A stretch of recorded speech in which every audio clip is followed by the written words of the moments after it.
നീ സ്ത്രീകളിൽ അനുഗ്രഹീതയാണ്, നിന്റെ ഉദരഫലവും അനുഗ്രഹീതം. ഏവരെയും ആവേ മരിയ പ്രോഗ്രാമിലേക്ക് സ്നേഹപൂർവം സ്വാഗതം ചെയ്യുന്നു. ലുത്തിനിയായിൽ നാം പാടി പ്രാർത്ഥിക്കുന്നുണ്ട് പരിശുദ്ധ അമ്മയുടെ അപദാനങ്ങൾ. തുടക്കത്തിൽ ത്രിത്വത്തെ പാടി മഹത്വപ്പെടുത്തിക്കൊണ്ട് ആരംഭിച്ച് പരിശുദ്ധ അമ്മയുടെ വിശുദ്ധി മൂന്നായി വിഭജിച്ച് വിളംബരം ചെയ്യുകയാണ്. തുടർന്ന് 12 സംബോധനകളും 6 വിശേഷണങ്ങളും, വീണ്ടും 13 പരിശുദ്ധ അമ്മയെക്കുറിച്ചുള്ള പ്രതീകങ്ങൾ വിവരിച്ചുകൊണ്ട് 13 സംബോധനയിൽ ലുത്തിനിയ അവസാനിക്കുന്നു. യോഹന്നാൻ ശ്ലീഹായുടെ സുവിശേഷത്തിൽ 1-ാം അധ്യായത്തിൻ്റെ 23-ാം വാക്യം അവസാനമായി ചേർത്ത് വച്ച് ലുത്തിനിയയിലൂടെ നാം സുഗന്ധവാഹിനിയായ പരിശുദ്ധ അമ്മയെ പാടി പ്രകീർത്തിച്ച് സ്വർഗ സൗഭാഗ്യത്തിലെ ഹൃദയത്തിൽ സംവഹിക്കുകയാണ്. ഈ ഗാനത്തിലൂടെ സുഗന്ധവാഹിയായ പരിശുദ്ധ അമ്മയെ പാടി പുകഴ്ത്തി നമുക്ക് പ്രാർത്ഥിക്കാം.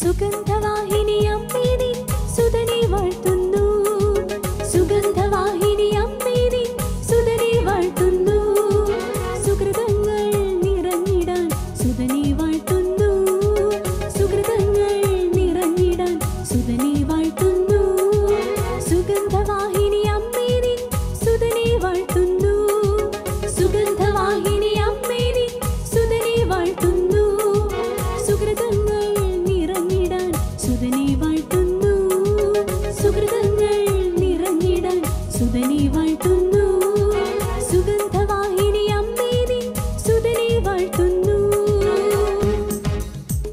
പാപത്തിൽ നകന്ന് ആത്മാവിൽ ജ്വലിച്ച് സ്നേഹത്തിന് സാക്ഷിയായി ജീവിക്കാൻ ജീവന്റെ മന്നയായ പരിശുദ്ധ അമ്മേ, വാഗ്ദാന പേടകമേ, ഞങ്ങളെ വളർത്തുകയും സഹായിക്കുകയും ചെയ്യണമേ.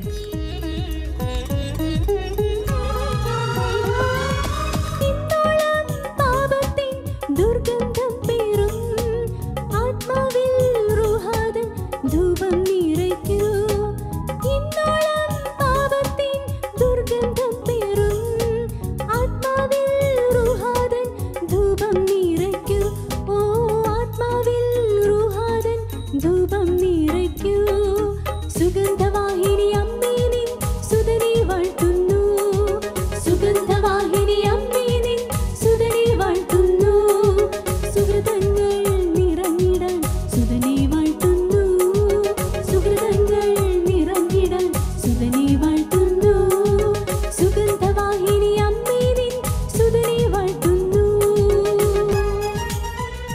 ആദ്യത്തെ സക്രാരിയായ പരിശുദ്ധ അമ്മേ, സക്രാരിക്ക് ചുറ്റും താവളമടിച്ച് ആത്മാവിൽ സക്രാരി പണിത് ജീവിക്കാൻ ഞങ്ങൾക്കായി പ്രാർത്ഥിക്കണമേ.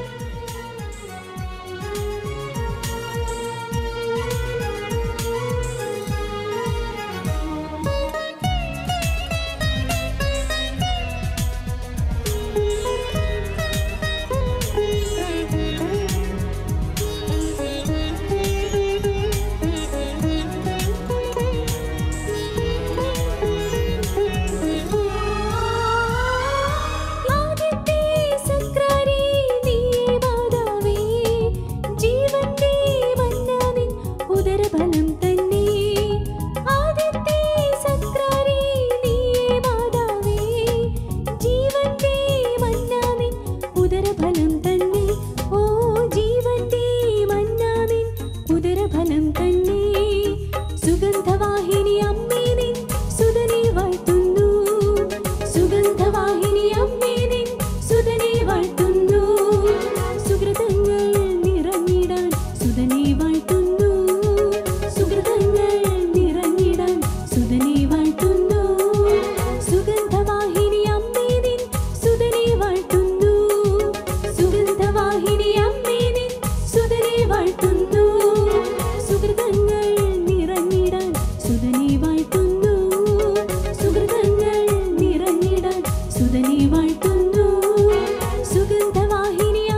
സഹോദരി സഹോദരന്മാരെ, വിശുദ്ധ യോഹന്നാൻ്റെ സുവിശേഷം 19-ാം അധ്യായം 25 മുതലുള്ള വാക്യങ്ങൾ. യേശുവിൻ്റെ കുരിശിനരികെ അവൻ്റെ അമ്മയും അമ്മയുടെ സഹോദരിയും ക്ലോപ്പാസിൻ്റെ ഭാര്യ മറിയവും മഗ്ദലന മറിയവും നിൽക്കുന്നുണ്ടായിരുന്നു. യേശു തൻ്റെ അമ്മയും താൻ സ്നേഹിച്ചിരുന്ന ശിഷ്യനും അടുത്തു നിൽക്കുന്നത് കണ്ട് അമ്മയോട് പറഞ്ഞു, സ്ത്രീയേ, ഇതാ നിൻ്റെ മകൻ. അനന്തരം അവൻ ശിഷ്യനോട് പറഞ്ഞു, ഇതാ നിൻ്റെ അമ്മ. അപ്പോൾ മുതൽ ആ ശിഷ്യൻ അവളെ സ്വന്തം ഭവനത്തിൽ സ്വീകരിച്ചു. വളരെ അർത്ഥപൂർണമായ പ്രതീകാത്മകമായ ഒരു സംഭവമാണിത്. തലേ ദിവസം തൻ്റെ വക്ഷസ്സിൽ ചാരിക്കിടന്ന തൻ്റെ പ്രിയപ്പെട്ട ശിഷ്യന് പരിശുദ്ധ അമ്മയുടെ സുരക്ഷിതമായ മടിത്തട്ടാണ് യേശു നൽകിയത്. ഈ അവസാന മുഹൂർത്തം യഥാർത്ഥത്തിൽ സഭയുടെ ഒരു സാന്നിധ്യമാണ് നമുക്ക് കണ്ടെത്താൻ സാധിക്കുന്നത്. സഭ ഉദ്ഘാടനം ചെയ്യപ്പെടുന്നത് പെന്തിക്കോസ്ത് ദിനത്തിലാണ്. എന്നാൽ അപ്പോസ്തലന്മാരുടെ പ്രതിനിധിയായി യോഹന്നാനുണ്ട്. ഈ സഭാ ശരീരത്തിൻ്റെയും അമ്മയായ പരിശുദ്ധ അമ്മയുണ്ട്. യേശുക്രിസ്തുവിൽ വിശ്വാസമർപ്പിക്കുന്ന വിശ്വാസികളുടെ ഒരു സമൂഹമുണ്ട്. അതോടൊപ്പം തന്നെ സഭയുടെ ആരംഭം മുതൽ ഇന്നുവരെയും സഭ അഭിമുഖീകരിക്കുന്ന വെല്ലുവിളികൾ, യേശുക്രിസ്തുവിനെതിരെയുള്ള അവിടുത്തെ രക്ഷണീയ കർമ്മങ്ങൾക്കെതിരെയുള്ള സഭാ ശുശ്രൂഷകൾക്കെതിരെയുള്ള വെല്ലുവിളികൾ, ആക്രോശങ്ങൾ, ഇതെല്ലാം ഒന്നുചേരുന്ന ഒരു മുഹൂർത്തമാണ്. ഇത് വളരെ അർത്ഥപൂർണമായ ഒന്നാണ്. ഇതിൻ്റെ അടിസ്ഥാനത്തിൽ ഒരു പുതിയ തിരുനാൾ ഫ്രാൻസിസ് മാർപ്പാപ്പ പ്രഖ്യാപിക്കുകയുണ്ടായി. പക്ഷെ പുതിയ പ്രഖ്യാപനം എന്നതിനേക്കാൾ ഈ ഒരു ചിന്ത, ഈ ഒരു ബോധ്യം സഭയിൽ എന്നുമുണ്ടായിരുന്നു. ലയോ 13 മാർപ്പാപ്പ അസന്നിഗ്ധമായി ഇതേപ്പറ്റി പറഞ്ഞിട്ടുള്ളത് നമുക്കറിയാം. വിശുദ്ധ അഗസ്തീനോസ് എടുത്ത് ഉറക്കെ പറഞ്ഞതും അതുതന്നെയാണ്. യേശുക്രിസ്തു ശിരസ്സായ, യേശുക്രിസ്തുവിൻ്റെ ശരീരമാണ് സഭ.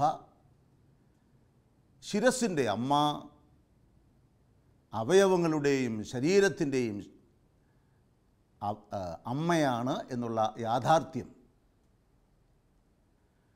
രണ്ടാം വത്തിക്കാൻ കൗൺസിലിൻ്റെ 3ാമത്തെ സെഷൻ പൂർത്തീകരിച്ചുകൊണ്ട് പോൾ 6 മാർപ്പാപ്പ 1964 നവംബർ മാസം 21-ാം തീയതി പ്രഖ്യാപിച്ചു,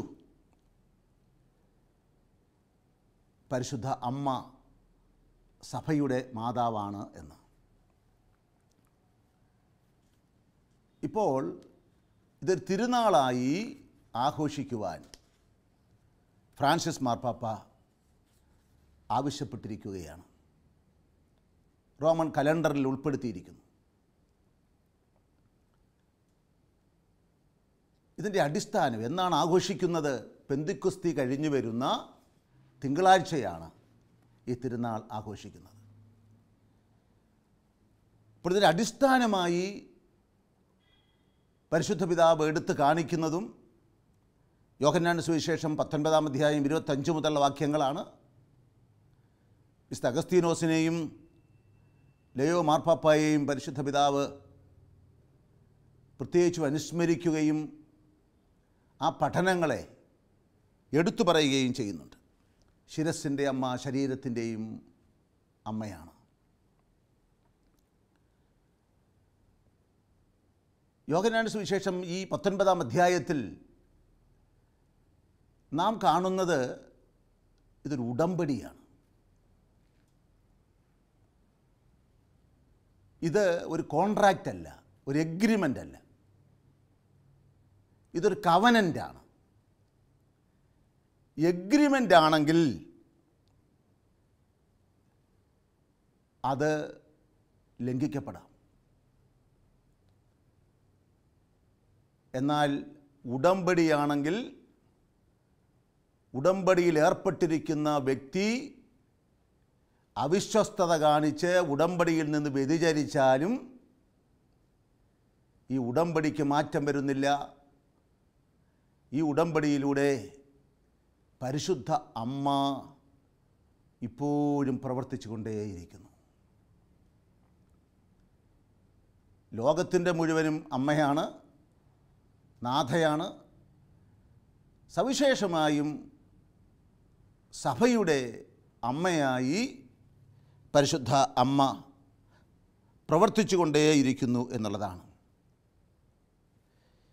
അന്നു മുതൽ, ആ കുരിശിൻ്റെ ചുവട്ടിൽ മുതൽ പരിശുദ്ധ അമ്മ മക്കൾക്ക് ജന്മം നൽകിക്കൊണ്ടിരിക്കുകയാണ്. അമ്മയുടെ മടിത്തട്ട് മക്കൾക്ക് വേണ്ടി സജ്ജമാക്കിയിരിക്കുകയാണ്. ഈ മക്കളുടെ ജീവിതത്തിൻ്റെ വ്യഗ്രതകളിൽ പരിശുദ്ധ അമ്മ സജീവമായി ഭാഗവാക്കായിക്കൊണ്ടിരിക്കുകയാണ്. സഭ ഉദ്ഘാടനം ചെയ്യപ്പെട്ടത് പെന്തിക്കോസ്ത് ദിനത്തിലാണ് നമുക്കറിയാം. എന്നാൽ പരിശുദ്ധാത്മാവിനെ പ്രാപിച്ചിട്ടുള്ള സന്ദർഭങ്ങളൊക്കെ പരിശുദ്ധ അമ്മയുടെ സാന്നിധ്യത്തിലാണ് എന്നുള്ള ഒരു പ്രത്യേകത നാം മനസ്സിലാക്കേണ്ടതുണ്ട്. ഇവിടെ എലിശുബായുടെ ജീവിതത്തിൽ എലിശുബ പരിശുദ്ധാത്മാവ് കൊണ്ട് നിറഞ്ഞത്, പരിശുദ്ധാത്മാവ് കവിഞ്ഞൊഴുകുന്ന പരിശുദ്ധ അമ്മയുടെ സാന്നിധ്യത്തിലാണ്. എലിശുബായുടെ പ്രതികരണങ്ങളിൽ, എലിശുബായുടെ തിരിച്ചറിവിൽ, എലിശുബായുടെ ഏറ്റുപറച്ചിൽ പരിശുദ്ധാത്മാവിൻ്റെ സ്വരമാണ് നമുക്ക് കേൾക്കാൻ സാധിക്കുന്നത്. ഉദരത്തിൽ വളരുന്ന ശിശു യോഹന്നാൻ പരിശുദ്ധാത്മാവ് കൊണ്ട് നിറഞ്ഞത് പരിശുദ്ധ അമ്മയുടെ ഈ സാന്നിധ്യത്തിലാണ്. ശമയോൻ പരിശുദ്ധാത്മാവ് ഉള്ളവനാണ്, പക്ഷേ പരിശുദ്ധാത്മാവ് ജ്വലിപ്പിക്കപ്പെടാനിടയായി തീർന്നത് പരിശുദ്ധ അമ്മയുടെ സാന്നിധ്യത്തിലാണ്. ഹന്നായുടെ ജീവിതത്തിലും ഇതുതന്നെയാണ് നാം കാണുന്നത്. പരിശുദ്ധാത്മാവ് അവൾ സജീവമായി പ്രവർത്തിച്ചു തുടങ്ങി. പെന്തിക്കോസ്ത് ദിനത്തിൽ ശിഷ്യന്മാരിലേക്ക് പരിശുദ്ധാത്മാവ് ഇറങ്ങി വന്നു. ശിഷ്യന്മാരെ പരിശുദ്ധാത്മാവിനെ സ്വീകരിക്കാൻ വേണ്ടി ഒരുക്കിയത് പരിശുദ്ധ അമ്മയാണ്.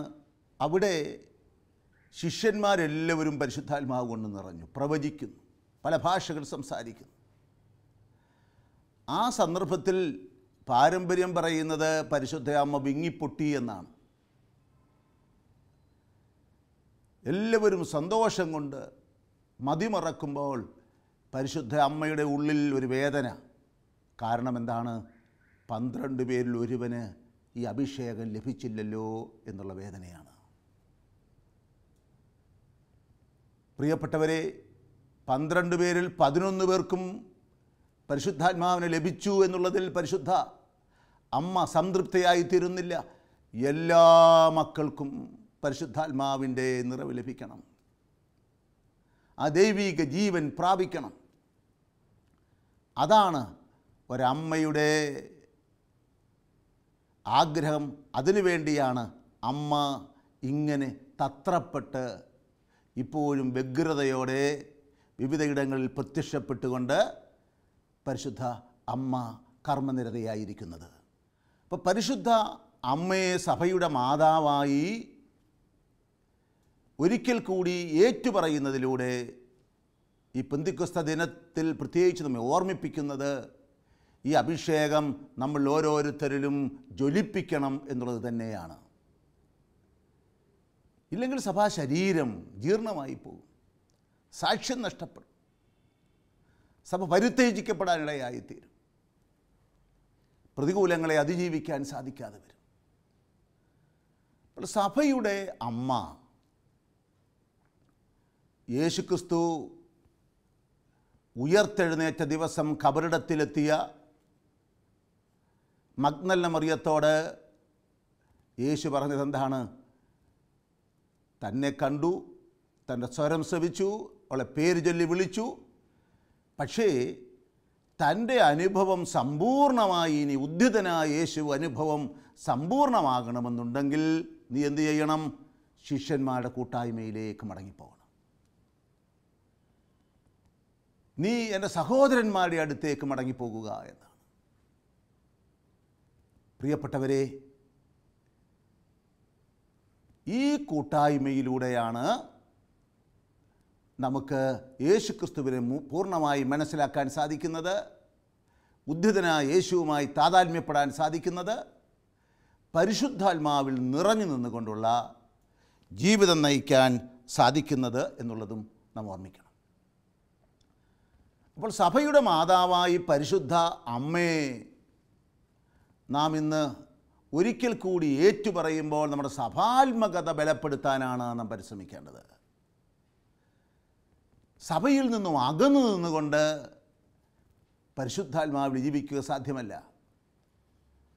സഭ ശരീരത്തെ സജീവമാക്കുന്നത് പരിശുദ്ധാത്മാവാണ് എന്നുള്ള ആ ഒരു ബോധ്യം, ആ ഒരു കൂട്ടായ്മ അനുഭവത്തിലാണ് യഥാർത്ഥത്തിൽ സഭാത്മകത നമുക്ക് കെട്ടിപ്പടുക്കാൻ സാധിക്കുന്നത്.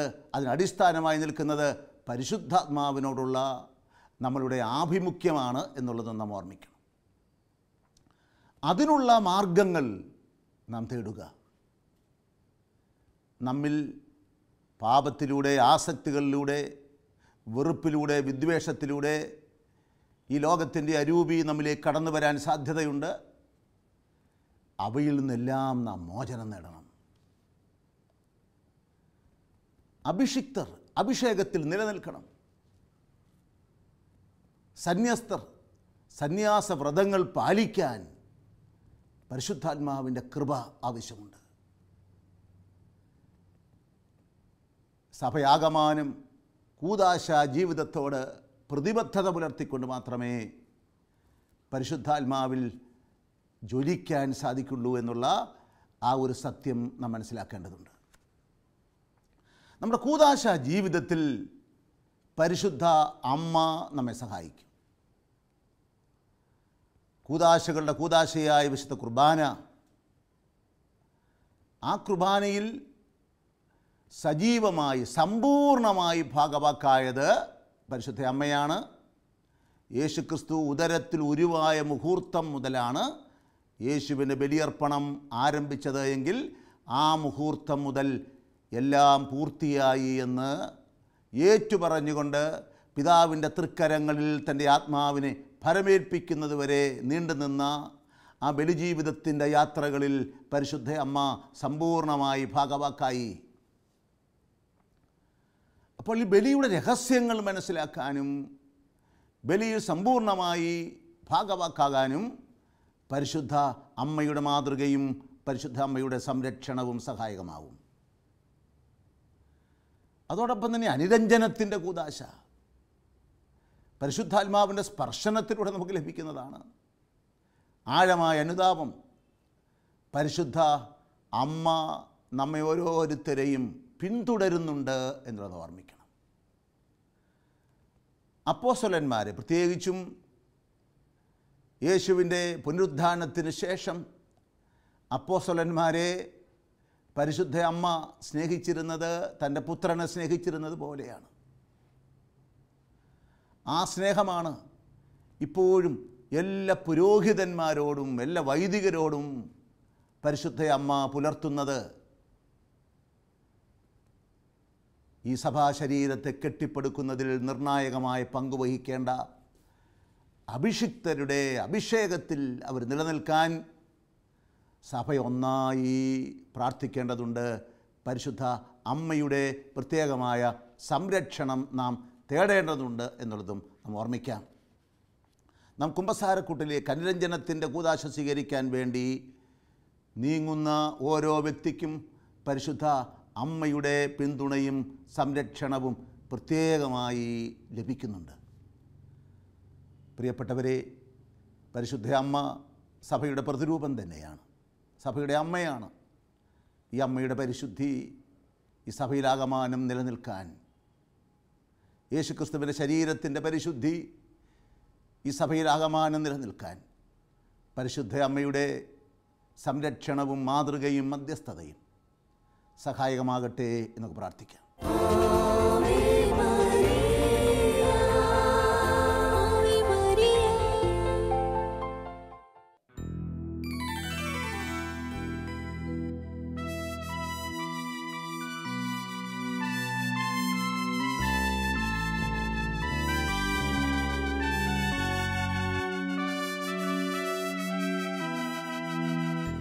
പരിശുദ്ധ മറിയം സകല പാപത്തിൻ്റെയും അന്ധവിശ്വാസത്തിൻ്റെയും അനുസരണക്കേടിൻ്റെയും കുരുക്കുകളിൽ നിന്ന് നമ്മെ മോചിപ്പിക്കുന്നു. 1571 തുർക്കിയുടെ സൈന്യാധിപനായ ബാൾട്ട പാഷയുടെ നേതൃത്വത്തിൽ വിശുദ്ധ പത്രോസ്ലീഹയുടെ ബസിലിക്കയുടെ മുകളിലുള്ള കുരിശുരൂപത്തിന് പകരം ചന്ദ്രക്കല ചാർത്തണമെന്ന വാശിയോടെ ലെപ്പാന്തോയിൽ വെച്ച് യുദ്ധം പ്രഖ്യാപിക്കുകയും ശക്തമായ യുദ്ധം നടത്തുകയും ചെയ്യുകയാണ്. ഓസ്ട്രിയ ഹംഗറിയുടെ സൈനിക നേതാവ് ഡോൺ ജോൺ ആണ്.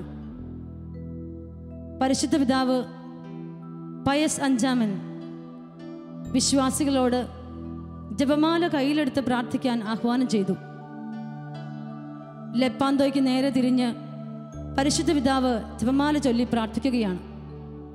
ദർശനത്തിൽ ഡോൺ ജോണിൻ്റെ നേതൃത്വത്തിലുള്ള സൈന്യത്തിന് അനുകൂലമായി വിജയക്കൊടി പറക്കുന്നത് പരിശുദ്ധ പിതാവ് കണ്ടു. ബാൾട്ട പാഷ വധിക്കപ്പെടുകയും ഡോൺ ജോൺ വിജയിക്കുകയും ചെയ്തു. സഭയിൽ അന്നു മുതൽ ഒക്ടോബർ 7 ജപമാല രാജ്ഞിയുടെ തിരുനാളായി ആഘോഷം ആരംഭിച്ചു. 10 പിയൂസ് മാർപ്പാപ്പ അഖില ജനത്തിനു വേണ്ടി ഒക്ടോബർ 7 ജപമാല റാണിയുടെ തിരുനാളായി ആഘോഷിക്കാൻ ഉത്തരവിട്ടു. പ്രിയപ്പെട്ടവരെ, സ്നേഹവാത്സല്യങ്ങളോടെ ജപമാല റാണിയുടെ കൈകളിൽ പിടിക്കുന്ന സകല വിശ്വാസികളെയും അമ്മ കാപ്പ കൊണ്ട് പൊതിയും സൂക്ഷിക്കും. നമുക്കും അമ്മയുടെ കാപ്പയുടെ സ്നേഹത്തണലിലേക്ക് ചേർന്നിരിക്കാം. ഈ ഗാനം അതിന് നമ്മളെ ഓരോരുത്തരെയും സഹായിക്കട്ടെ.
കാത്തു സൂക്ഷിച്ച് അർത്ഥവും ആഴവും മനസ്സിലാക്കി പ്രാർത്ഥിക്കാൻ അമ്മ തിരുക്കുമാരനോട് നിരന്തരം ഞങ്ങൾക്ക് വേണ്ടി മാധ്യസ്ഥം വഹിക്കണമേ.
എൻ്റെ ജീവിതത്തിൻ്റെ എല്ലാ നെടുനിശ്വാസങ്ങളിലും അമ്മ തിരുക്കുമാരനോട് പ്രാർത്ഥിക്കുകയും എൻ്റെ സഹനത്തിലും വേദനകളിലും ഒരിക്കലും എന്നെ ഇട്ടിട്ട് പോകാത്ത അമ്മയോട് ചേർന്ന് നടക്കാൻ എന്നെ സഹായിക്കുകയും ബലപ്പെടുത്തുകയും ചെയ്യണമേ.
മാതൃസ്നേഹത്താൽ നമ്മളെ കാത്തു പരിപാലിക്കുന്ന അമ്മയോട് ചേർന്ന് നമുക്ക് പ്രാർത്ഥിക്കാം. എൻ്റെ നല്ല അമ്മേ, എന്നെ ശക്തിപ്പെടുത്തണമേ. ആവർത്തിച്ച് പ്രാർത്ഥിക്കാം. എൻ്റെ നല്ല അമ്മേ, എന്നെ ശക്തിപ്പെടുത്തണമേ.